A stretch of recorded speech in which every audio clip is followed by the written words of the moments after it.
Babies don't usually establish a normal cycle of sleep until around 6 months of age, so it's normal for them to fluctuate a lot until that point. And it's also important to remember that babies are like us. You know, we wake up during the night because we need to change position or we're uncomfortable, and usually we just go back to sleep. So babies are going to do the same thing. The literature says that it's okay to let your babies cry it out if you're comfortable with that. There's no harm in doing that as long as you've checked on your baby first and made sure that there's no other issues that need to be addressed. Things like changing, maybe the baby has a really wet diaper, or maybe they've had a large bout of vomiting, or maybe they're uncomfortable for some reason that's apparent once you go in the room, and also you want to make sure that they're safe and there's nothing as far as that goes that's making them cry.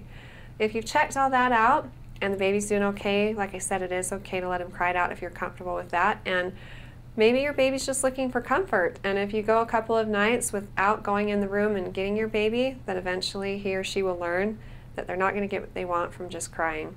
Also, one other thing you want to think about is babies go through growth spurts, and commonly they do have them around 6 months, so sometimes they want to fit in an extra feeding, and they'll do that at night.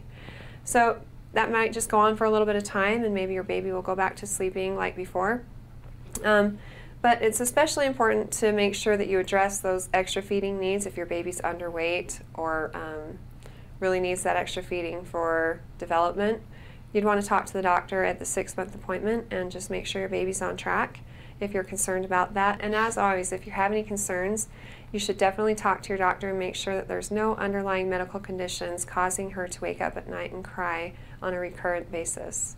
I hope that you found this information helpful, and if you have, then feel free to ask us more questions on our site and recommend us to your friends and family too.